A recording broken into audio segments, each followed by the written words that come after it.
So guys, Infinix ने कल Indian market में अपने न्यू स्मार्टफोन इन्फिनिक्स स्मार्ट 7 को लॉन्च कर दिया है, जो कि एक एंट्री लेवल सेगमेंट का फोन है। 4G फोन है दोस्तों।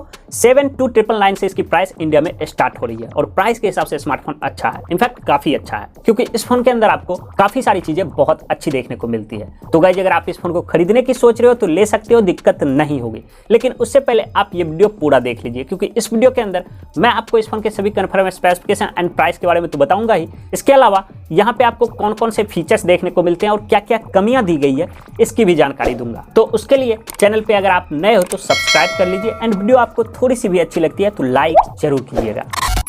पहले दोस्तों मैं आपको इसके कंप्लीट स्पेसिफिकेशंस बता देता हूं। तो गाइस, इस फोन के अंदर 6.6 इंच का बड़ा डिस्प्ले दिया गया है। HD प्लस रेजोल्यूशन का डिस्प्ले है, नॉर्मल 60 हर्ट्ज रिफ्रेश रेट के साथ आता है, बट इसके अंदर 500 निट्स का पिक ब्राइटनेस दिया गया है। वाटर ड्रॉप नॉच डिस्प्ले देखने को मिलता है, जिसके अंदर 5 मेगापिक्सल का सेल्फी कैमरा लगा है। पीछे की तरफ यहाँ पे सिंगल कैमरा सेटअप देखने को मिलते हैं। 13 मेगापिक्सल का यहाँ पे सिंगल रियर कैमरा दिया गया है। 6000 mAh की बैटरी यहाँ पे देखने को मिलती है, जिसको चार्ज करने के लिए 10 वॉट की चार्जिंग का भी सपोर्ट दिया गया है। टाइप सी पोर्ट के साथ ये फोन आता है। 3.5mm जैक यहाँ पे दिया गया है।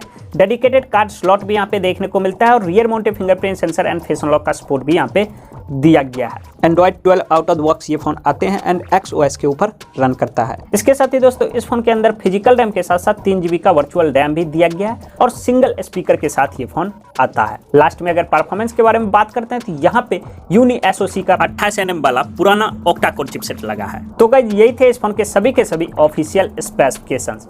प्राइसिंग के बारे में बात करते हैं तो 4GB 64GB के सिंगल एक मॉडल में लॉन्च किया गया है, जिसकी प्राइस 72999 रखी गई है। मतलब 7300 रुपए का ये फोन इंडिया में मिल रहा है। वैसे देखा जाए तो ये स्पेशल लॉन्च प्राइस है, हो सकता है कुछ दिनों के बाद इसकी प्राइस बढ़ जाए, बट अभी जो प्राइस निकल के आई है वो बहुत अच्छी है। अब गाइस चलिए हम बात करते हैं इस फोन के सभी प्रोज और कॉन्स के बारे में, और कोशिश मेरी यही रहेगी दोस्तों इस फोन की अच्छाइयां और कमियों के बारे में जितना हो सके मैं आपको क्लियर बता सकूं, ताकि कमेंट करके कोई ये ना कहे कि झूठ बोल रहा है या फिर व्यूज पाने के लिए इस टाइप की वीडियो बना रहा है। तो गाइस, सबसे पहली चीज जो मेरे को इस वाले स्मार्टफोन में अच्छी नजर आई है वो है इसका डिजाइन। सच में दोस्तों इसका डिजाइन आपको बहुत ज्यादा पसंद आने वाला है। बॉक्सी टाइप का डिजाइन दिया गया है, फ्लैट एजेस वगैरह देखने को मिलते हैं और इसके बैक में जो एंटी बैक्टीरियल डिजाइन दिया गया वो काफी अच्छा लग रहा है। स्पेशली जो पैटर्न बना हुआ है, वेव पैटर्न बना हुआ है, उसकी वजह से ये फोन काफी यूनिक लग रहा है और इस तरह का डिजाइन आपको इस रेंज में ना के बराबर देखने को मिलेंगे। तो जिन लोगों को कम बजट में बहुत अच्छा डिजाइन चाहिए वो लोग इस फोन को कंसीडर कर सकते हैं। दूसरी चीज दोस्तों जो मेरे को इस वाले स्मार्टफोन में अच्छी नजर आई है वो है इसका डिस्प्ले दोस्तों डिसेंट रखा गया। प्राइस के अकॉर्डिंग इससे ज्यादा आप एक्सपेक्ट भी नहीं कर सकते हो। 6.6 इंच का यहाँ पे IPS LCD वाला पैनल लगाया गया है, जिसके अंदर हमें 1500 निट्स का पिक ब्राइटनेस भी देखने को मिलता है। तो ये चीजें काफी अच्छी है। जब भी आप इस फोन से वीडियो देखोगे या फिर मूवी एंजॉय करोगे तो एक्सपीरियंस ठीक ठाक रहेगा और आउटडोर में भी ये फोन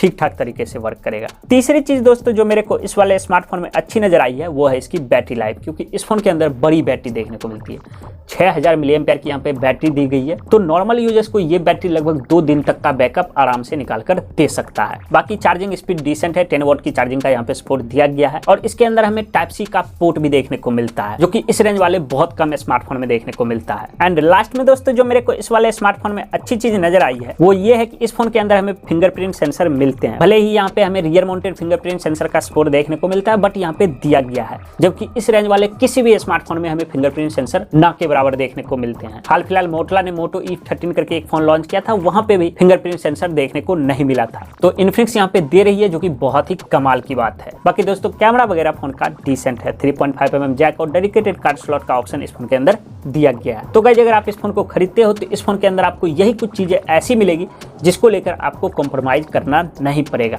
बाकी दोस्तों अब चलिए हम बात कर लेते हैं इसकी कमियों के बारे में। तो गाइस, सबसे पहली कमी जो मेरे को इस वाले स्मार्टफोन में नजर आई है वो है इसके सॉफ्टवेयर में, क्योंकि ये phone Android 12 out of the box ये फोन आता है, जबकि अभी के टाइम पे जो भी फोन लॉन्च हो रहे हैं वहाँ पे हमें ज्यादातर फोन में एंड्रॉइड 13 देखने को मिलता है। हाल फिलहाल मोटो ने मोटो E13 करके एक फोन लॉन्च किया था, जो कि 6 से 8000 रुपए का लॉन्च हुआ था। उसके अंदर भी हमें out of the box Android 13 देखने को मिल रहा था।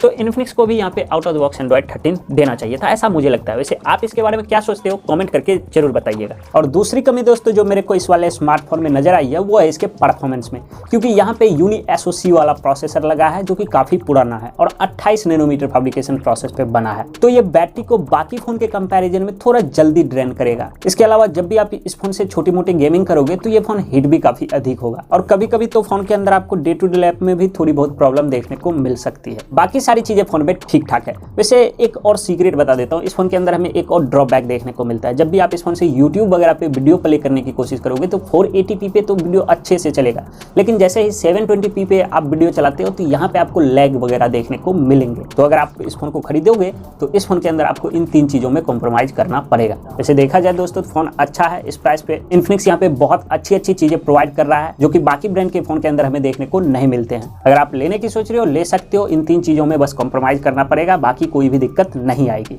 तो गाइज बस इस वीडियो में इतना ही। पसंद आए तो वीडियो को लाइक कीजिए, शेयर कीजिए और चैनल पे पहली बार आए हैं तो सब्सक्राइब कीजिए। मैं मिलता हूँ अगले वीडियो में, तब तक के लिए जय हिंद।